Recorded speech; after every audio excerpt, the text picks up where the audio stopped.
The following presentation was recorded live for the 18th Annual Convention of CALLERLAB. We take you live to the Aladdin Hotel in Las Vegas, Nevada, where our session is just getting underway.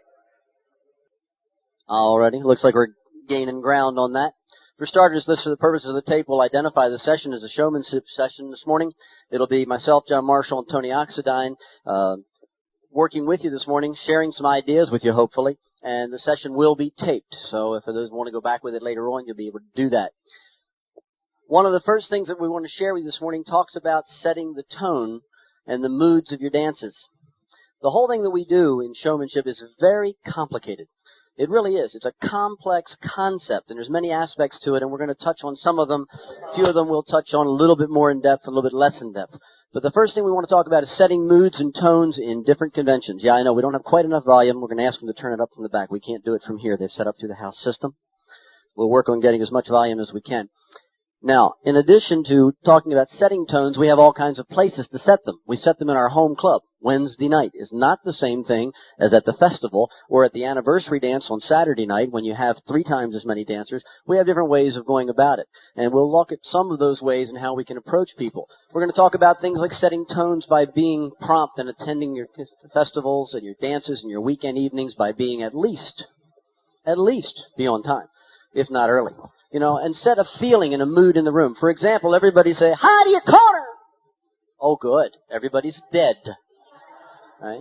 I'll start a dance like that. I'll drop the tone arm down, start the people working a little bit, you know, right in. Big excitement, big broad moves, big noise. If I have a big dance, smaller dance wouldn't be appropriate. But it will do things like that. And then occasionally, you'll take the other approach, like building a little anticipation. I don't mean you should ordinarily make it a habit of being late to make an entrance, but sometimes it builds just a little bit of anticipation. People start wondering and looking what's going on.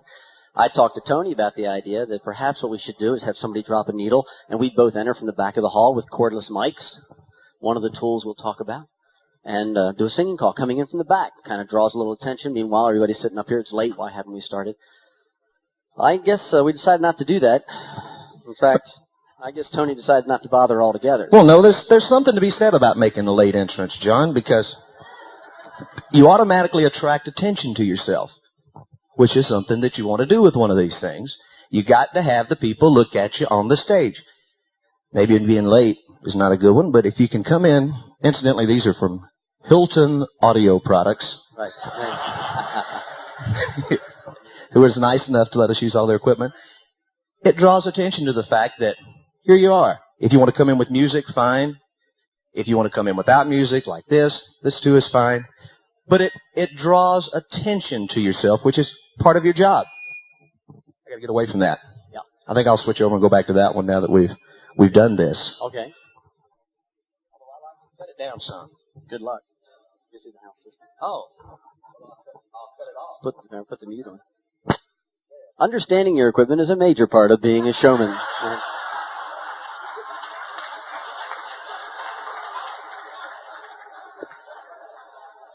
Do not try this at home. Wait a minute, I thought I was the moderator. There's nothing moderate about you, Tony. You want to go? No, I want to introduce you. Oh, stand by. We're going to get formal. Now we're going to the... That was part of my job. Now we're going to the structured portion of the program. Oh, well, it's all right. It sure doesn't have much. Does that one cut it up? That don't do anything. We just can't cut it up. I'll talk softly.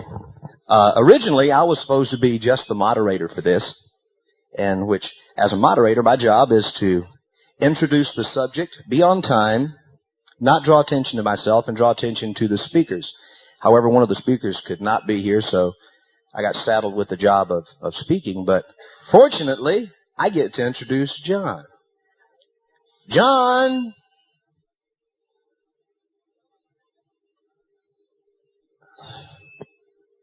This hour's going to fly right by. No, wait a minute. I'm trying to think of something nice. You didn't have to say the word nice. Trying to think would have covered it. John is from the Washington, D.C. area. He is also the vice chairman next year. And I've had the pleasure of being able to work with John on numerous occasions. And at the risk of of offending somebody, which would be fine. John is one of the few callers that I've seen that can work literally all of the levels. Everything through C, C3, A, C3B. And he works the lower end levels.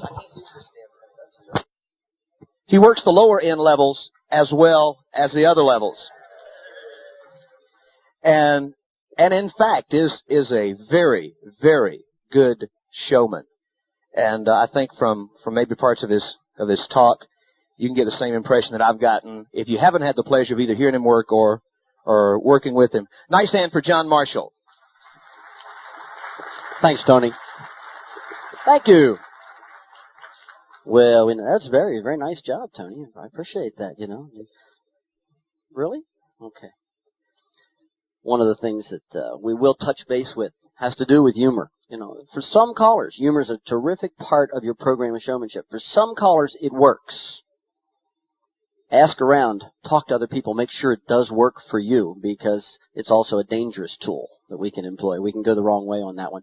But kidding with another caller, having another caller attending your dance, for example, is a surefire winner to pick on that caller, almost always. The dancers really enjoy it. Make sure you know the caller you're picking on. Or for that matter, make sure that you care. Tony and I do have a good time together. I do want to talk to you, though, about some of the things that are involved in this. And I'm going to talk for a little while, share a few ideas with you, a few concepts with you. And then we're going to go over to Tony, and Tony's going to show you some practical examples of that. And I'll come back at the end and perhaps share one more thing that I think is important I'd like to save for the end. It's very complicated. It's concept, how to be a show person. It's very difficult.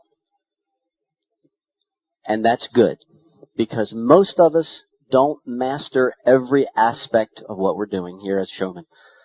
We have highlights, we have strengths, and you want to go with that. And fortunately, we can take our strengths, run with them. We don't have to be a master of every aspect of showmanship, and yet we can still be successful. Obviously, we know folks that particularly are good at most all of the aspects. But even they, if you talk to them honestly, will admit where their strengths and weaknesses are. You play them. You learn what they are. It takes time, but it's something that's important. I talked about setting a mood when we came in. I think it became apparent Tony and I are comfortable working together. As long as he's on that side of the table and I'm on this side of the table, it works out real well. Part of that is from familiarity. Part of that is times it'll just click with another caller. You'll find that out, and you take advantage of that. That's when you work together whenever you can, because that conveys to the dancer. They sense it. There are a lot of aesthetic things that go on about being a showman. There are things that you can't always define, but they feel right. And when you find something that feels right and works for you, you can rely on it, and it becomes part of your repertoire.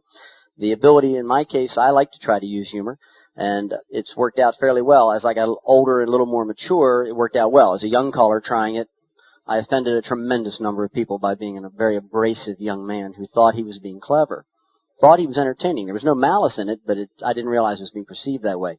So again, that's a situation where you find your way sometimes. The home group mood situation is a little bit different than a weekend or a festival mood that you're setting. And you do it in a variety of ways, you know. Practical things like being organized, really not to pick on Tony, but having a sense of your equipment, how it works, what it's going to do. Here we're on the wing, we take what we get, and we try to be flexible to work with it. And I'll talk about flexible. I'll keep coming back to that word because you have to do that. You have to be able to play on the different things that are happening around you. Right? Some of the things are simple to correct and look for. I talk about physical barriers. This is a physical barrier. Working from behind the table is not something that I like to do. Right? Especially when I'm working with dancers from mainstream and basic in through plus and advanced. When I get beyond, I get into the challenge levels and play with some of that material. If I'm going to be using notes or reference material, I want to be able to use it very, very easily. I don't want it to intrude on the dance or on my thought processes too much, so I'll rearrange physically on that. But that's a separate little world over there that's going on. I put a different hat on for that. But for most of us, eliminate the physical barriers. Don't work behind a speaker. Don't get set up behind a post. Don't put something between you and the dancers and the floor you're trying to reach. It's a mistake. You want to be a part of the dancers. Now, this gets a little tricky because we're talking about being part of the dancers, part of the floor. We're also talking about taking control and leadership of that floor and command of that floor and yet being a part of it. Body language, your posture, your eye contact with the people in the room. These things make a difference. Having an elevated stage, if you can get it, or even slightly elevated, is a help. By being down lower in a large room where the dancers are all standing and you can't see as much and they can't sense as much of you. Because if they're busy and dancing, they're not necessarily watching, but they do sense you. Right? If you can get that height, that's something you want to do. These sound like common, practical things, everyday things, but sometimes we forget about them. I'd like to raise your awareness a little bit about that.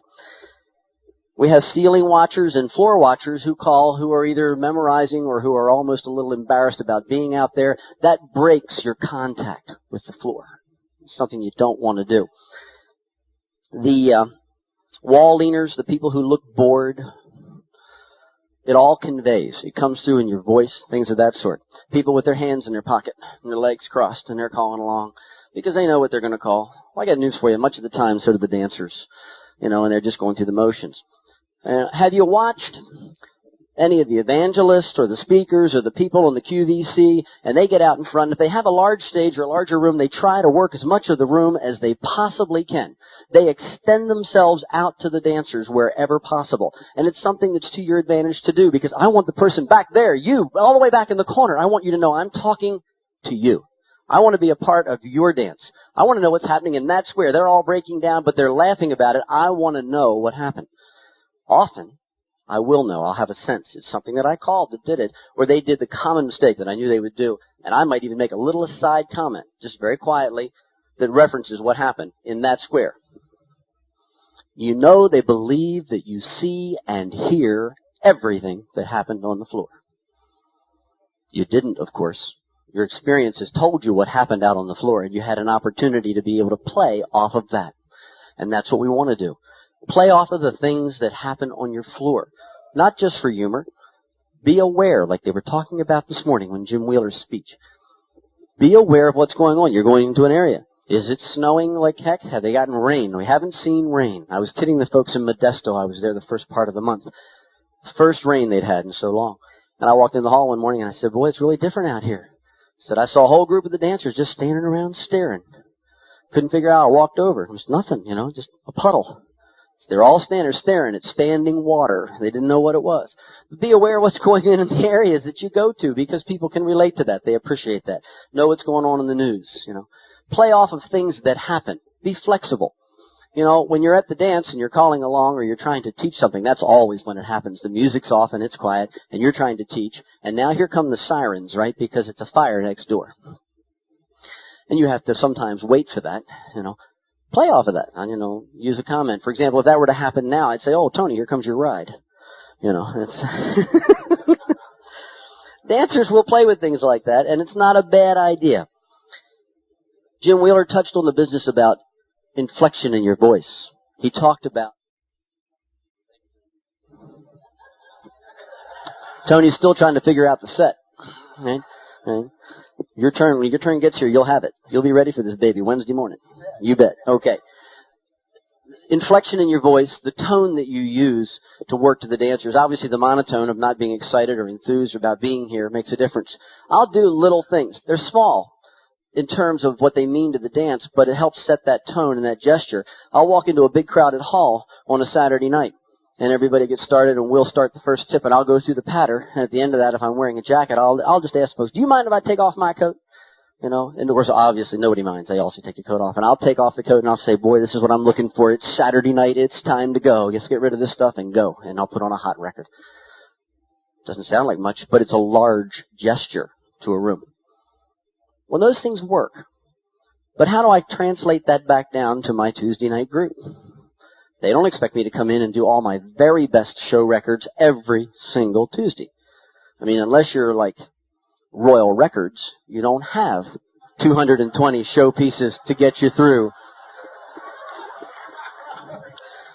So you go to Rhythm and buy a few of theirs, right? No, most of us, realistically, most of us have show pieces, a few here and there, and it's great if you could say that I have a repertoire of 200 show pieces and that, boy, every night's a show. But you can't keep your dancers here constantly all night, week after week after week. we do have differences of what we want to reach. So you want to take your highlights and you use your show tools. Your basics will always be there. Your basics of setting those tones, of being open, using your eye contact, playing off of what's happening on the floor. That's a big room, a small room, makes no difference. But we'll look for little ways of developing show things that we can do. We have tools. We have all types. One of the tools that we have and we like to use are our electronics. Tony used the cordless mic. It's an effective tool. You have to have the right setting for it where it'll work for you. If you're a caller that's comfortable with walking down amongst the dancers while you're calling, use it. If you want to work with another caller, it's a good way to go. You know, you can play with that. The choruses, the little chorus box that you hook into. It's an accent. It's different. Be careful with these tools, but use them judiciously. But they can help. They add a flavor. They add just a little bit more breadth to the performance that you're offering to the dancers on an ongoing basis. One of the simple ones that most of us see is the volume control. If you're not constantly cranking it up, down, up, down, up, down, which of course drives your dancers right up the wall, if you're not doing that, you know, but you're using it effectively as a tool and you don't signal every left a la man that's coming by cranking the volume up ahead of time, you know, but a few of them here and there, use it as a tool that way. That's available to you readily.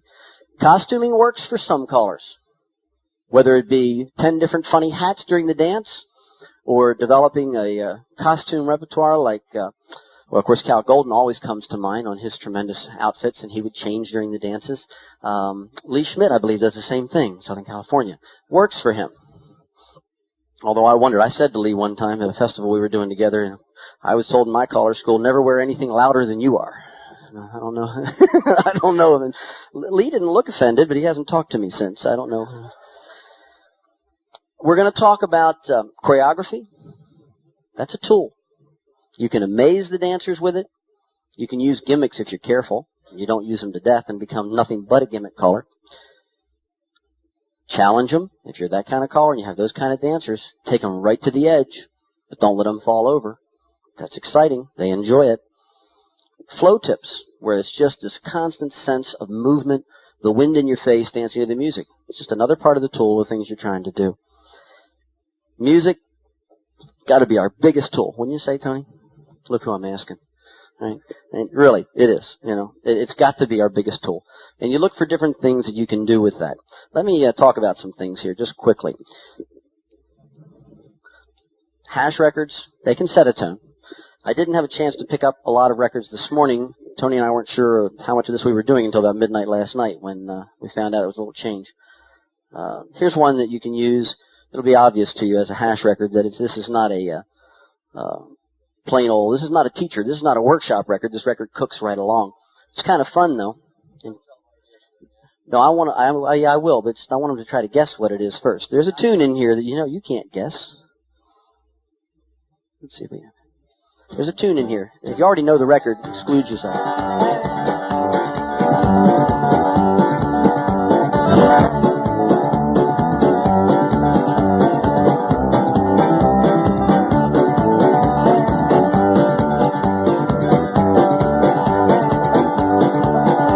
Any guesses at the tune? Somebody said Fireball Male. Right. Rolling in My Sweet Baby's Arms is in there, and the name of the record is Coming Round the Mountain. This is a Red Boot record. It's Red Boot 321, and this record can cook right along. It moves. I mean, there's a lot of tempo in here, you know. You get the dancers cranking. You get them rolling to that. You don't want to stop all of a sudden, like you'll hurt them, you know, really. So that's a type of record. You know, we get another type of record we prefer to use with a good, steady, moderate, hoedown tempo, downbeat that the dancer can dance to that doesn't interfere with your teaching and your workshopping. They play a part. Tony, I think, has a couple of records he's going to show for you on the hash line. We talk about other things, about exuding emotion in our singing calls, nostalgia, sing-alongs, love songs, high-energy gospel-type things. And then another good thing that's really fun to do is to try to find records that will let you do multiple things. If you can get some multiple activity going out of the same record, it gives you a lot of different uses. Here's a record. You decide. How would you use this record? Is this a sing-along, or is this just a love record?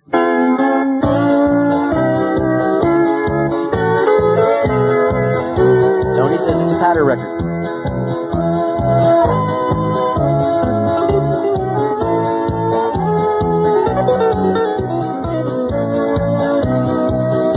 This is a record that can be used either way. You can love sing this thing. You had a nice, deep, heavy-duty voice, unlike the fellow who recorded it, who has a very high tenor voice. If you sound shrill, I'll tell him you said that. If you have a voice like John Jones, who has his vocal cords in his ankles, I'm convinced, you know. I just don't understand where he breathes from to get it to do that, but that's in the voice session. But you can make that a beautiful piece of music. You can also make it a sing-along. The dancers all know it, you know. They all know I Can't Help Falling in Love with You. That's a rhythm record 201. Big band sounds, older tunes. Who's your crowd? Who are you calling to? Is your average age group 27? Are they teens? Is it a nursing home situation, retirement group? You know, that plays a game, plays a practice. Have a different sound to you? Four ladies change, 3/4 you know. You roll away, circle left round, you know. Left allemande, do sa do in time. Left allemande you weave. Baby I'm right, maybe I'm wrong. It's an interesting tune. It's called Nevertheless, I'm in Love with You. Rhythm record 206. What's interesting about it is that if you talk to folks that are in their 60s or beyond, they'll know that tune. They'll remember dancing to that tune.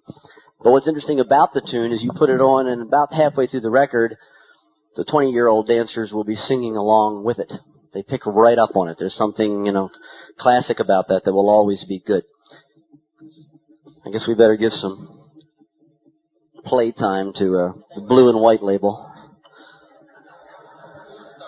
Blue Star, yeah.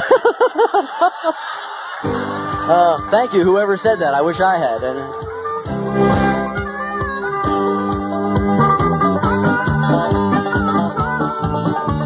What is that record? Oh, it's good. What is that? It's mellow, baby. It's a love song. Most of you know the Tennessee River, Royal 601, and what a great record to lend for harmony. And obviously they've done that on the record, but many of the rest of us will make use and research that idea, right, and take an opportunity to do it. We know, all of us have a sense of how heavy-duty the tunes can be. I mean, whether it be gospel music, Hallelujah, I'm Ready to Go, and Chicago country, those kinds of things are hot.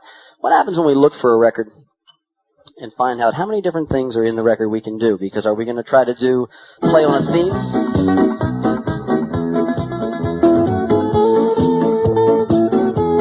We all know. Right? This land is your land.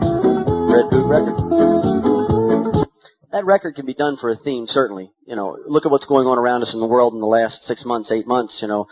It's a Grand Old Flag. Pick those kinds of records for a theme, and that's very effective. It works. It's also a sing-along. It's because everybody knows it. Do you want to do it as a sing-along? Depends on your crowd. How big's the room? What's the sound like? Sometimes a sing-along is a mistake. If you have an echoey hall and it bounces around too much, people can't hear. So you want to pick and choose. But I can use that record as a sing-along. I can use it as a theme. I can use it in the theme as a very emotional, patriotic thing by leveling my voice and working through it more dramatically. We can also use the record if you have the talent and the nerve. Sometimes it's more nerve than talent to employ some accents. We have some fun with that. Did you make a note of that? Are you going to do accents? Are you going to do that? This land is my land. Swing the lady there, promenade around that land. All right, let me show you what I had in mind here. 4 ladies promenade inside with great vigor. Come back and swing your man. Join hands in a circle to the left one time. Left allemande and weave the ring. This land is your land. This land is my land. Yes. Swing the lady, promenade the partner. Jimmy Carter. To the redwood forest, float to the Gulf Stream water. This land was made for Bobby and Teddy and me. Right. You can play with that. I wouldn't open it that way. I might do it that way in the middle, however. And there'll always be somebody who doesn't quite get it, but, but you just kind of throw those to the side. You let that go. You got to write off a few of them, right?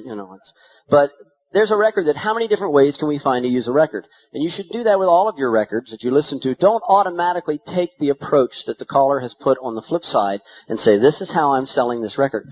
Listen to it and find out if there are other ways to do that. And there are some callers who are particularly capable of doing that sort of thing. And one of those people is on my left. You're right. He's very good at taking that and balancing and such. I never would have thought to do that with that record. That's why it's good to go to dances and listen to other callers, because, again, we research the ideas. Callers are entertainers. Entertainers are communicators. It's a very human element. Tony and I were talking yesterday about the showman tends to make things look easy. And, Tony, what was that phrase that you told me that you had gotten from a caller school some years ago? This was I found a copy of one of Cal Golden's caller's manuals, and I hope I'm phrasing. I think Cal's in here, aren't you, Cal? You were, yeah. I think I'm phrasing it right in the fact that the difference between a showman and an entertainer is the showman makes the difficult appear easy, and an entertainer makes the easy appear difficult. Which is that close, Cal?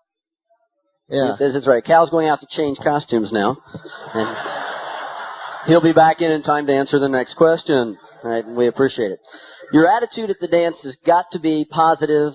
At the very least, it's got to be pleasant. If it can be up and high energy, that's a good thing if that works for you. And a lot of this keeps coming back to you, the individual caller. You've got to explore and find out what will and what won't work for you. I commented about the business of humor. Another thing that we're going to come back to right at the end has to do with about being a little more human and being a little bit more vulnerable and being able to accept our own mistakes and being able to laugh a little bit. Those things do become important. They become part of what you need to show to the dancer, your humanness.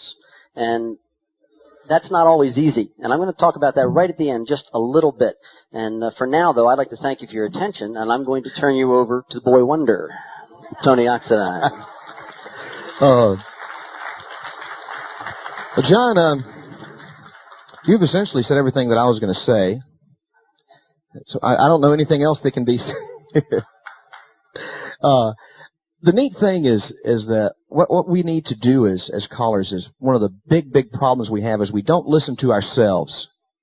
We tend to listen to other people and take on their mannerisms or the way in which they style something, and which is good in a way and bad in a way. If you can sing like Ken Bauer, then it's okay to copy Ken Bauer. Unfortunately, most of us can't sing that well. But yet we still try. I know for years I tried my best to yodel. I tried to do Small World, and I thought I could yodel until I taped myself. I said, I really sound stupid. That's not my forte. So I taped and I listened until I found out the things that I thought that I did well and that I got the biggest reaction from with the people that I was trying to entertain, which is what we're trying to do. We're trying to make these guys out here, the dancers, notice us. And if you cut through all of the other things, the bottom line is that we want to call a good dance, yes, and we want the folks to have fun, yes, but we also want them to like us. We want them to say, well, that was really good. And we want other callers to come up and say, hey, what was the name of that record you just did? I had a unique experience this weekend. I had dancers requesting specific patter records. I'd never had that before. I had using the wrong records, Tony. I guess so. I've never. It happens to me all the time. But it made me think. How can I, as a caller, be unique? Which is what we all want to be. If I want to do Ken Bauer's material, or if I want to do someone else's, how can I do that and apply it to me? Do it the way I think I do things better. And so I started looking around. Now, there's both two ways you can go around it. You go around it through your patter records and through your singing calls. That's the only two vehicles that you have to express yourself once you're on the stage, notwithstanding if you don't count your mannerisms. Incidentally, and did you guys notice, I wrote it down. Did you notice that when John was speaking earlier, did you notice the way the hands, he talked the entire time with his hands, and it drew attention to himself. He said something and he said, this table is in front of us. You immediately notice that the table is in front of us, which is a problem sometimes we as callers have. We set a table up this way, and we may perhaps have notes on it, and we work the entire evening standing behind the table. And as John said, people need to see you. Try, if you can, work with the table with your equipment on the side. You don't want to work it behind you, because in order for you to do anything with your equipment, put a record on, you got to turn your best side out. And you don't want to do that to these people. You don't want to turn your back ever to these dancers. And so keep that in mind. Anyway, back to where I was going. I am by no means a choreographic wizard. Patter was the hardest thing in the world that I ever tried to learn in my life. I called 3 or 4 years before I could do patter at all. I went to caller school. I've been calling a year. Went to caller school, still couldn't do patter. Left the caller school, still didn't know anything about patter. And then my patter, you work and you gradually get a little bit, and I can stumble through about 3 hours now of patter. One of the things that thank you. Patter specialist, I like this. One of the things I did early on in my calling career, I noticed that every caller did particular patter records. There was a time I remember when Smooth and Easy and Hot and Sassy came out on rhythm records. Everybody and their brother did that record. And it was a good record. Strong beat, you couldn't miss it. But I started thinking, this is not the way I want to go. If I want people to notice me, I need to do something else.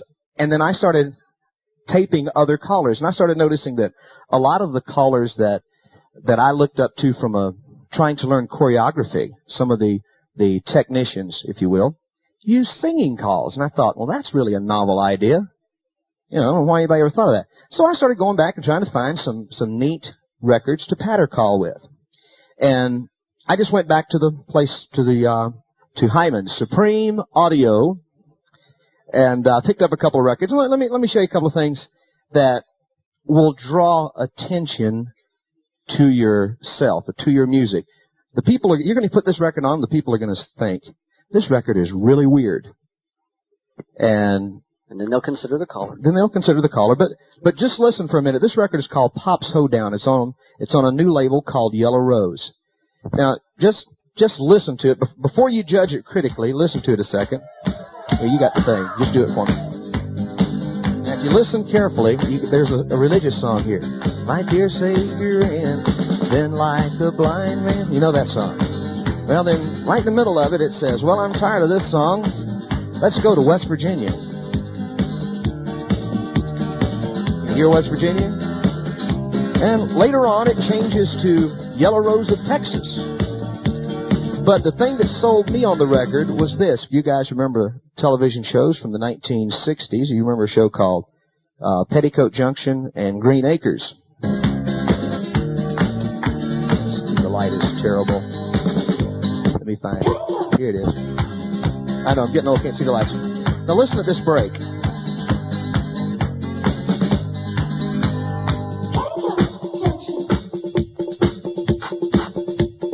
These girls saying, would you believe that dancers, even in the course of your patter, hear that? It's like subliminal. I had dancers say, what in the world are they saying? And when I first asked them, I don't know.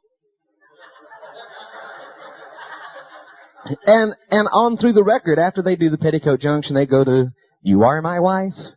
The old Green Acres tune. It's a good patter record. The beat is there. If you can't call to that beat, because it's strictly boom chuck, boom chuck. And this type record will lend itself to driving calling.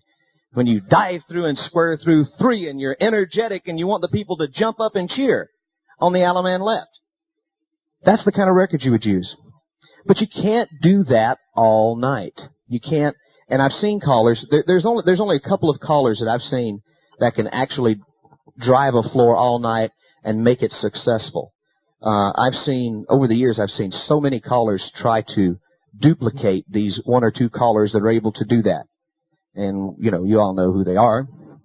But there are 1 or 2 guys that can do the 4 Boys Promenade, every singing call, and they can just really pump you up every tip. and have the people happy at the end. I can't do that. If I tried to do that, the people would be tired at the end of the evening. Normally, the people that always leave at 10:30 would leave at 9:30. So you have to vary your type calling. Thank you. Yeah, what are these? Hey, I like them. Well, you're in bad shape. This is a record I like to use maybe middle of the evening when I'm trying to just let them relax a little bit. Some guys use 2 singing calls as a relaxer in the middle of the evening. I like using a record. This is called My Life's a Dance on Red Boot. Just listen to this. This is when John was talking about a smoothie, wind in their face kind of song. Listen to this. Yeah. Now, instead of thinking that this is a singing call, instead of thinking it's a singing call, forget the melody in your head, listen to the beat, and you call pattern to the beat. A lot of guys have trouble if a song is very melodic. So when a song is like this is very melodic, you tune the music out and call to the beat, which is what you want to call to anyway. You want to call to the downbeat. And that is such a smooth record. Well, you've got a smooth record and you've got a driving record. But there are other times that you want to use, and I tried to find the record Winter Wonderland on Red Boot, and nobody had it. It is just a neat record. You put it on in the middle of July at a dance somewhere, and it's in the lane, snow is glistening. If you have a problem with the record being too melodic, you can tune up your bass just a tad and drop your treble down just a tad, and it'll take some of the melody out. This is a record on Blue Star called Life Goes On That Way. And this is, well, you listen to it.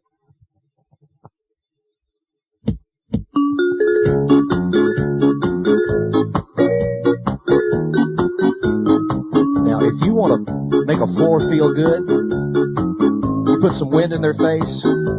Yeah, this is you described it perfect. This is happy music.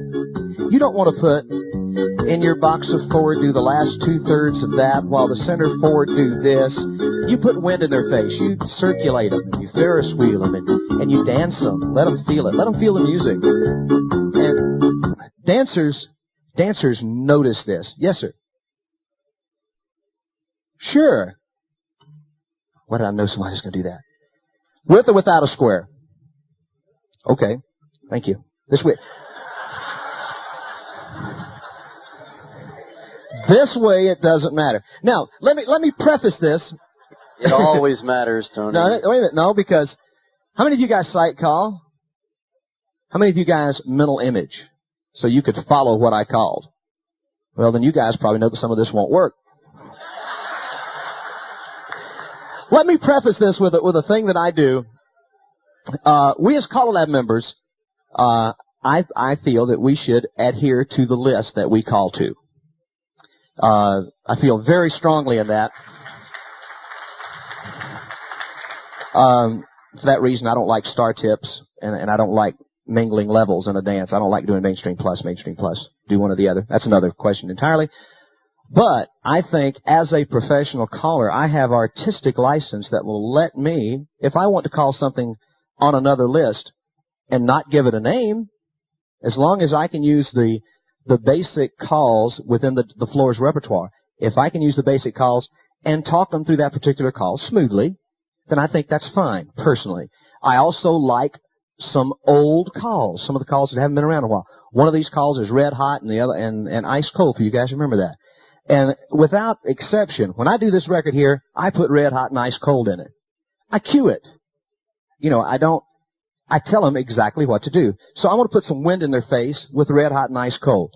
The floor says, I can't do this call. We've never heard this thing. And then you tell them, turn your right, left, and they do, you know. Anyway, here's what I mean by wind in their face. Bow to the partner, corner two, circle to the left, go around the ring, now let the music work. Element, let you roll left hand, element bar, forward two, the men wheel into the middle and star. Back up and down, shoot that star, go forward 3, enter line on left grand, and let the music work. You don't need to do hand over hand, around you go when you meet your girl. Let the music work for you. I'll tell you I was going to do Red Hot. Here's the way I set up Red Hot. Walk around your corner, girl. Turn your partner left to do paso. Her by the left. Turn corner to the right. turn partner left, make an element bar, the men wheel in. Shoot that star, go red hot, turn your right hand lady to the right, back to the partner, turn her to the left, all the way around to the corner, turn her to the right, go back to the partner, turn her to the left, make an element bar, and the men wheel into the middle and star. Now the whole time I'm doing a lot of talking, and they're not doing a whole lot of moving, but that they're going forward, they're moving, the wind is going at them. There's not a lot of directional in your box do this. Although I am giving directions, it is as the call goes. Was that? You want some more choreography, John? Was that pretty much? And this is on Blue Star, 23.97. Yeah, there's a Blue Star. This is just a neat record, and it's a record that you would have never bought as a patter record. I heard somebody else do it, and I said, "This is great." Yes, sir. No. Here again, for that particular call, for the red hot, his question was, I did quite a bit of syncopation in my voice while I was doing the red hot and the ice cold kind of thing. And his question was, did I continue that through the record? No, because like any other part of your calling, whether it's a lot of in your own box of four do this, a little bit of anything goes a long way. On that particular red hot and ice cold, I try to use a lot of syncopation, a lot of voice inflection as I'm giving my commands so that they get excited when I do call out on men left. That was the whole point. As far as the rest of it, no, on this particular record here, I let the record, since this music is so neat, I let the record do the work for me. If you're doing a regular routine, head square through to 4. Touch a quarter, scoot back. Boy, run around a girl, and around a left through. Pass through, wheel and deal, double pass through. And without a lot of filler words, let the dancers dance to that music. One of the things we do as callers, and as a record producer, I can tell you that the producers spend an awful lot of time and an awful lot of money trying to put the best quality music out on the market that we can do. Sometimes, as callers, then we cover it up. We don't let the dancers appreciate the good music that's out there sometimes because we cover it up by talking over it. A lot of times it's really neat to just let the music work. If any of you guys are familiar with Dick Jones, who passed away several years ago, he was an artist, an absolute artist at letting the music work for him. One of the consummate entertainers of our activity. One of the other things, since we hit upon the choreographic point, using the pattern, this is not the kind of record that you would want to use when you're going to do a lot of stuff. Now, there are records that you play that you can do a lot of stuff. You know, you were playing, what was that one you were playing a while ago? Yeah, this Coming Round the Mountain, okay? You can do a lot of stuff, for lack of something else to call it. Now, personally, I would slow this record down. If I'm going to do a lot of stuff, I tend to slow the record down a little bit, as a rule of thumb. But here, the tune of this record is in the background. You've got the boom chuck in the foreground. Well, this is a record that's perfect if you're going to do a lot of directional type calling. And you need a little bit of that in your program. You need some directional calling. You need to be a technician at some point in the course of your dance, whether it be a club dance or a special dance. But here again, keep in mind, it goes a long way. One of the reasons there are a lot of callers that aren't successful in getting return dates, and that's the way you determine whether you're a good caller or not, is when these guys hire you back. If you did a good job, the other dancers, the club will hire you back. Other dancers will hire you. If you go in somewhere and they don't hire you back, you did something wrong. Overdo the choreographic aspect of our activity. We listen to guys that are specialists at it, that can talk. There are guys that can talk a floor through some calls that I can't even do. I'm not one of those guys, so I don't even try it. He's successful at it. I would not be. I would break the floor down if I tried to talk him through a left-handed flismal flop. I can't do that, so consequently I don't try. However, I do try to talk them through some little choreographic doohickeys. And I'd like to show you a couple, if I may. All I need is two couples, if I could have two volunteers, just so we can see. You guys look great. Here. And then you guys look as good as these guys. I wasn't going to say that. Flexible. Okay? Be flexible. Yeah. Right. Just working, come right over here. Everybody can see. Just working and here again, it's going to be up to you to find your own things that you like to do. There's certain little things that I like to do that are different. They're not hard. They're just different. One of the things I like to do with, you guys are going to have problems off the bat, I can tell you.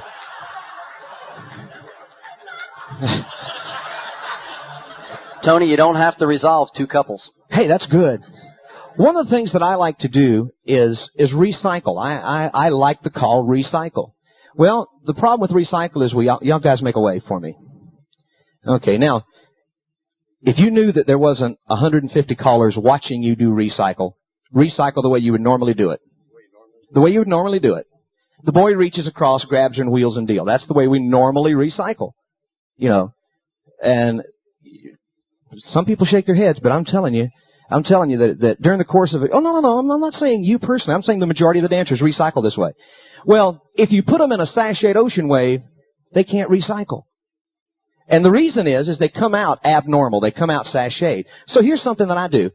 Two girls lead Dixie style. Now, I have the boys in the middle of a left-handed ocean wave. Now, I have to prep them.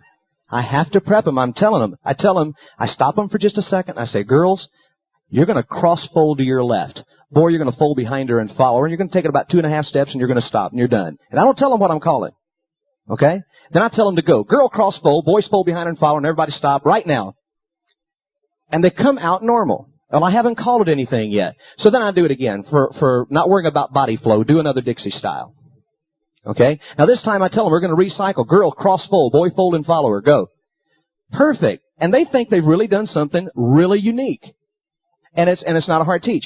At the same time I do that, girl lead Dixie style. You can expound upon it, and without teaching this, have the boys trade, just to give you something to do. Linear cycle, girls fold, boy follow that girl. It's a way they've never done it before, but it's so easy once they do recycle.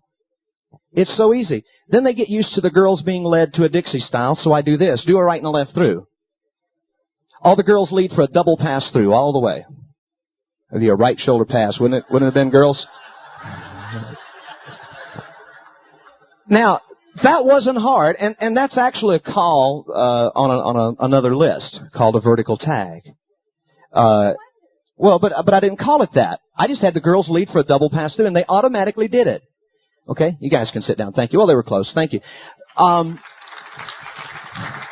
notice that in none of that stuff was there anything of any great choreographic value. Maybe the recycle. People tend to appreciate that after they've laughed about it. But it's something different. It doesn't have to be hard. It just has to be different. And as long as you're different, as long as you're unique, people are going to remember you. They're not going to remember you if you sound like, or if you try to sound like a Ken Bauer, or you try to sound like a Jerry Story, or you try to sound like a John Jones. They're not going to remember, because why would they want to hire you if you sound like John Jones? Why would they want to hire you when they could hire John Jones? Now, it's better to be yourself. Now, if you want to apply some of the things that he does, I do a lot of John Jones' low notes.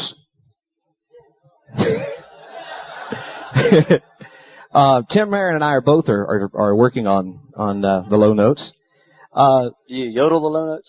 I yodel some of the low notes. But the thing is if he does something that I like, then yes, I'm going to steal it, research it, but put it in the way that I do things to make people remember me. I'm the guy on the stage, not John. Now, although I may try to sound like him or emulate him in some way, the main thing that we have to remember is that it's you on stage, not somebody else. The people you're going to want these people to hire you back next year or next month or whatever. And at the same time, it works the same way if it's your club dance. You can't approach a club dance the way you approach a special. We all know that. But you can still be an entertainer at your local club. It's moderation. You can't do the wow-wows all night long at your club like you may want to do at a special dance. But you can be different each tip. If you make each tip a little different and make it fun, don't make it not necessarily hard. You can make it challenging without making it hard. I found that dancers don't want to dance hard. The majority. There are some folks that like to dance difficult. Most dancers like to be challenged, as John said, right to that little line. They don't want to go over that line. And you as a caller, as an entertainer, as a showman, your main job is to find that line. At some point during the beginning of your dance, you find that line, and you try to approach it, and you never go over it. But you don't want to put them on that fine line and keep them there all night, because then the dancers are tense. They're almost falling all night long, and they're not going to be able to relax at any point. You've got to let the dancers relax and enjoy the dance sometimes. You've got to drive them sometimes. You've got to sing them love songs. And when you sing a love song, heck, sing to somebody. Dancers, as John said, dancers like eye contact.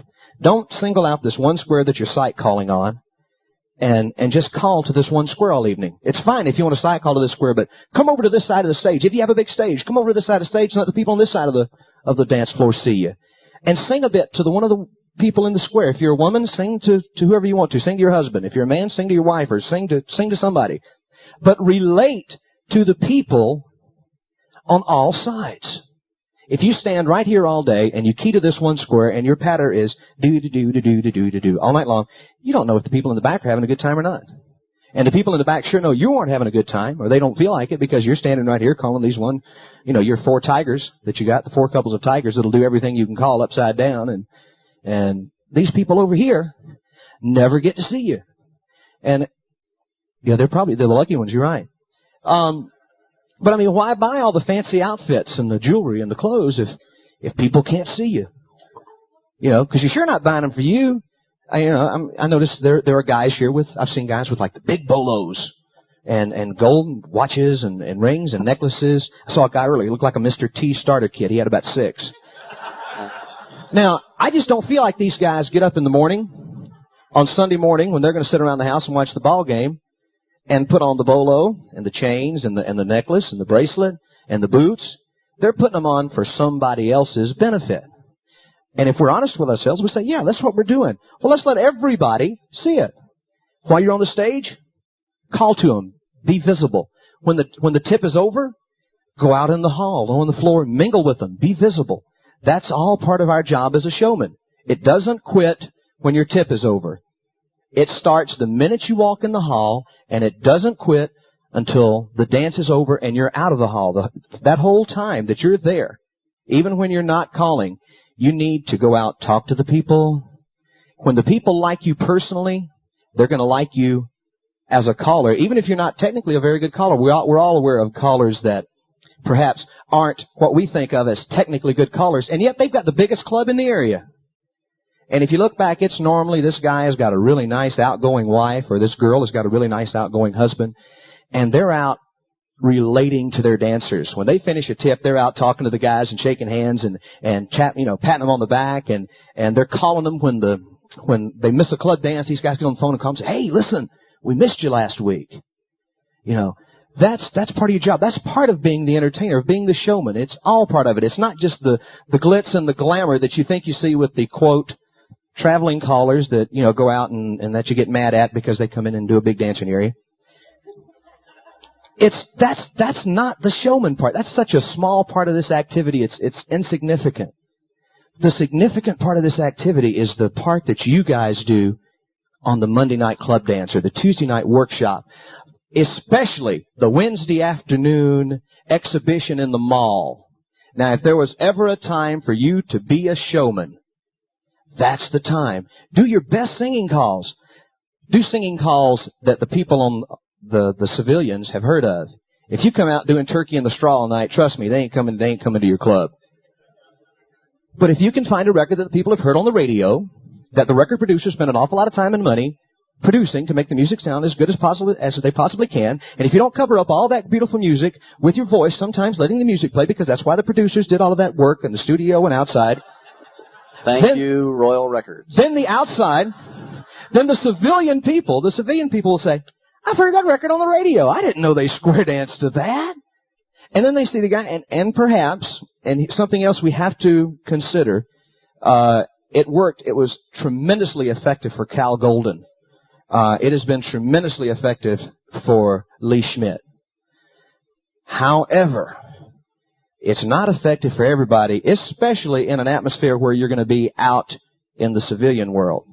If you're going to be your showman, it's my belief that that's not the time to put on your glitzy cowboy hat with the stars and spangles and the rhinestones and the lights around your waist, because people are going to see you and they say, hey, I ain't dressing like that for nobody. Remember that. Keep that in mind. You need to dress. The people that come into the dance need to know who the caller is when they walk in. John Jones said it so well one time, and I forget the context, but it was a situation, the dancers did not know John was calling the dance. John came off of the airplane, and the people automatically knew that John Jones was the caller when he came in off the airplane. He was a big Texan. With the bolo, he looked like a caller. He looked like somebody. He looked different than the rest of the people. That's what we need to be as callers. When we're up on that stage or when we come in the hall, the dancers need to be able to look at us and say, hey, something different about that guy. He's probably the caller. Some guys do it with the hats, the spangles, and the sparkles. Some guys do it with the big bolos. Some guys do it with fancy gold and necklaces. And although over the years, I started off calling, I called like this. My shirt was down about here, but I was young. And over the years, my shirt's been getting buttoned up. I think part of it's the reason I don't have any hair on my chest. I think if I had hair on my chest, I'd still have my shirt unbuttoned. But remember moderation too, guys. You can overdo it. I literally saw a guy with 6 or 7 chains, and his shirt was, and you know, he didn't look like a square dance caller to me. I'm at the point in my life now that I'm proud to be a caller. I'm proud to do what I do, and you guys should be too. And you should be able to let people recognize you for that. And I'll turn it over to John. All right, Tony, thank you. Good deal.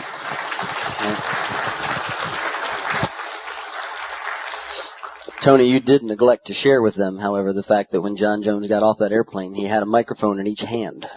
You know, I mean, that does make a difference. But you notice one of the things that Tony and I keep coming back to is what works for you. Like, I was going to do the gold chains, but, you know, I found out the hard way. You got to have a neck. You know, couldn't do it, you know. Tony wanted me to get one of them rhinestones. No. I don't care. I want to strap those Mr. Clean Oxfords and the shoes. That's all I want to do. I'm going to buy you some boots. I think we have to take up. I think we ought to take up a donation, and we're going to buy you maybe some mule skin boots. Now, Tony, you're right. It's supposed to be a formal occasion. They tie. Now, of course, here's where you get an opportunity to make Tony buy the farm. I have several pair of boots. Unfortunately, I can't wear any of them. Unfortunately, I have major foot problems, and I'm anticipating major surgery, so I can't wear the kind of boots or shoes that Tony wants me to wear. Now, so it's Tony. Tony says I should retire till I get my feet fixed. Right? Well, you know, what works for you? What works for me? For what reasons? Somehow, I suspect that I will not have to retire from calling because I don't wear boots or a gold chain or ever use another Royal record. All right. Let me just recap, share one last thing with you before we're going to be breaking up here and going on to lunch. Quick review. We're talking about removing physical barriers. We're talking about enhancing your ability to perform by preparation, by use of tools, costumes, the music selection, aesthetic things, good vocal skills. Removing emotional barriers. You walk into the hall positive, happy, up, you know, half the battle's done. I mean, you really are. You're halfway there. Then I come at the end of this thing to one of the things that I consider the most important parts of showmanship, and I think it's one of the most difficult things to convey to you. You need to make an attempt to encircle everybody in the room in your hall. I don't care if it's the weeknight or 400 squares on the floor. Well, that's what I don't. Do you have 400 squares at your weeknight dance, Tony? Normally? Okay, good. So you need to do this all the time, Tony, whether it's a weekend or during the week. Encircle everybody in the room. You want to draw them into your sphere, if you will. Draw them into your mindset, your personality, your energy, whatever you want to call that. And you need to do it by extending yourself mentally to them, not only with just eye contact and body language. That's why it's very difficult to explain this, but you're opening yourself up physically and emotionally to the entire room, so they have a sense of what you're feeling and how you're feeling that you want them to sense. You know, if you had a fight with a wife, you don't want to sense that. They didn't come to experience that, right? They've got their own problems. They came to escape that. But they do want to have a sense of being very close to you. So the idea is projection of yourself, making contact with everyone in the room. Tony talked about it before the dance, on the breaks, right up to the end of the dance until you're back in the car. That's true, but I also want you to make that kind of contact with everybody in the room from the stage. And that's an extension of yourself. You're communicating through words and actions, using the stage, etc., listening to the people, watching them to see what's happening on the floor. Set yourself amongst the dancers. From the stage, actually project yourself out amongst them. Find out what's going on. Be a part of what they're feeling. And at the same time, contain the control over what's happening on the floor. That's a very hard thing to talk about. We've tried to give you some tools to use to make that a little easier, but a lot of it comes back to you, the individual, being able to open yourself up, laugh at yourself, do foolish things, you know, worry about how many hairs you have on your chest, get somebody to count them for you, you know, whatever it is. You know, do what you have to do to reach the people. You're there to entertain them. You're showmen. They're there for your time. You're competing for their recreation time, and it's very valuable. Right? Everybody in the room can't be your personal friend, but everybody in the room can sense that you want them to be there, you want them to win, you want them to have a great experience, a great fun time to take away from the hall with them that night. That comes from inside yourself. Use the tools where you can, and then use your own inner self to expand and reach out to the dancers. That's the things that I would like to leave you with, and I'll turn it back to Tony. A couple of quickies, and I want to show you something. When talking earlier, and I specifically mentioned Lee and Cal, about your dress, be sure that whatever persona that you decide that you're going to present on the stage, and everybody's going to present a personality somewhat different than the way they are in real life. You have a caller person that you are, then you have a real person that you are. You be sure that this person that you're going to present to these people is somebody you can live with. I don't know if Cal, did it get old changing outfits after a while? Or I'm curious, was it always, are you still there, Cal? Did he leave? He left. Anyway, I don't know that if you start off like that, can you continue? Because these people expected Cal to change clothes 3 and 4 and 5 times a dance. And that got to be kind of expensive, I'm sure, because he wasn't buying these things at Kmart. Let me show you a couple of songs. I want to leave you with a couple of songs. And if you want showpieces. Yes, ma'am. Osa.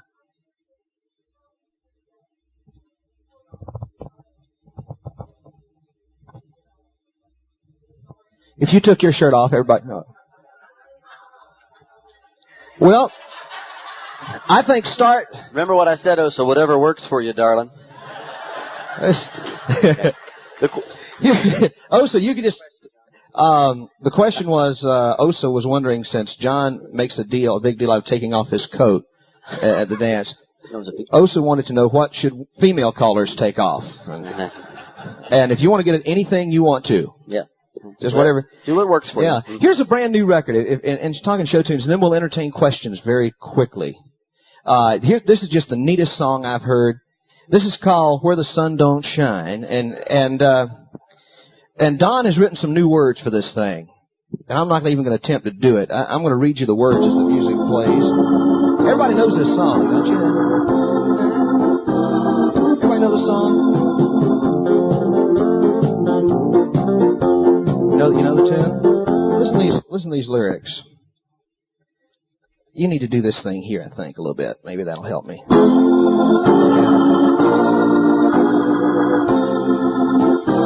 Side space, grand square. In the Persian Gulf was old Saddam Hussein. Didn't have enough sense to get out of the rain. He was one part devil, one part mole. He'd shoot off his mouth, and then he'd go hide it in a hole.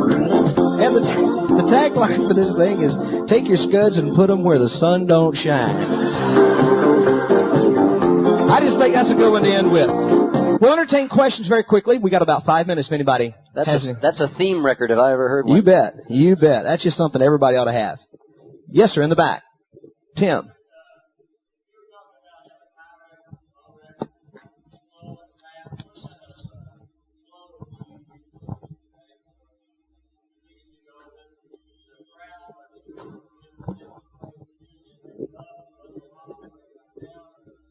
Well, you want it? Go ahead. Two different kind of dances now. Are you talking specials or clubs? It's two different situations. Specials, I have a set way that I do special dances. I have a set peak and valley thing that I do. I generally peak the dancers at the same point each night, or attempt to. I bring them down at the same point, using the vehicles of the music. Now, the music may change. The record itself may change, but my programming doesn't change. I program my dance, and then my records fit my program, not the other way around. Does that answer it? Well, John wants to know when I peak them. It's different strokes for different folks as far as how your programming goes, whether you peak. I like to, if you do a scale of 1 to 10, and let's assuming you're doing a dance with a 10-tip dance, I like to start off my dance at about a 7. And I maintain 7 or 8 for 3 tips, the first third of my evening. On the 4th tip of my evening, I bring them up to like an 8.5. The 5th, 6th, 7th, I bring them back down to 7, 6. I try to lull them a little bit right towards the end, like on the 8th tip with maybe a 3, which would be a love song, or something pretty to let them dance, maybe a sing-along. And then I use tips 8, 9, and 10 to build them up, with my last tip being what I think of as a 10. A lot of callers don't agree with it. A lot of callers like to take them out on a little lilting. I like to take them out on the ceiling, which is the way I do mine. And I use my records based on that. I don't switch it around. And I'll add on to that simply that I'll be a little more flexible in terms of reading the floor that particular night. You know, if for some reason everybody's stressed, I don't know how many of you had a dance the Wednesday night of the invasion.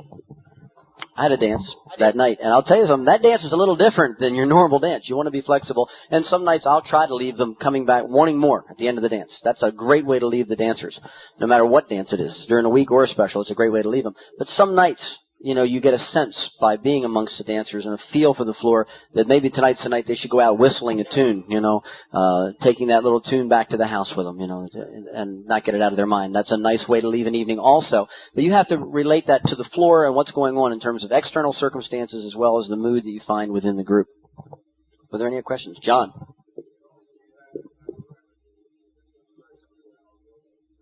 I left all of my records in. I'm sorry.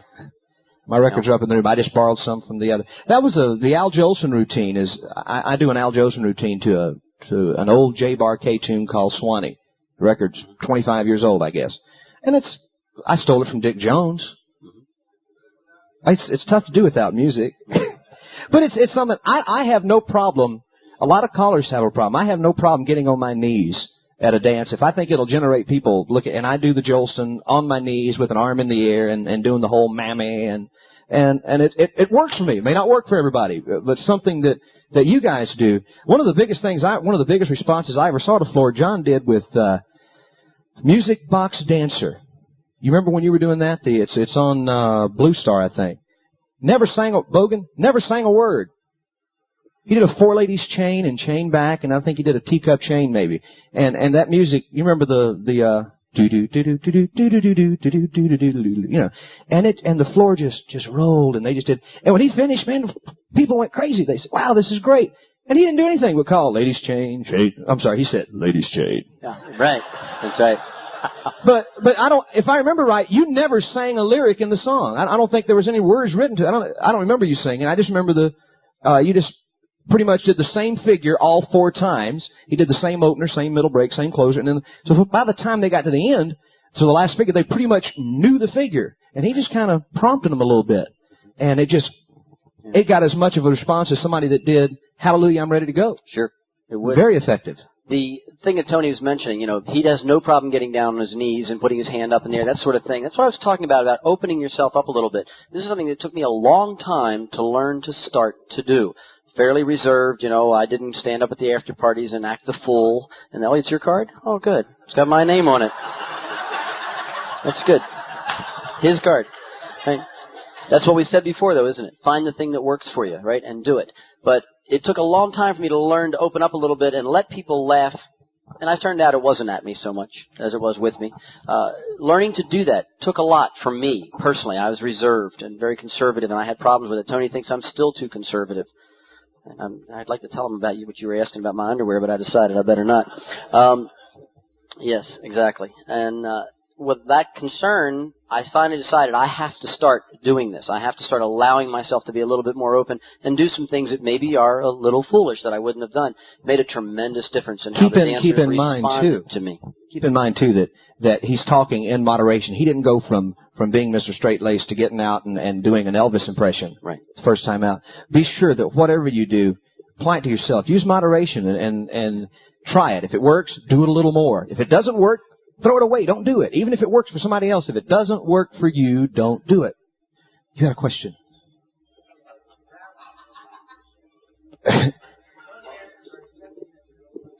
His question was, Raph is coming into the picture now. One of the neatest show tunes I've seen.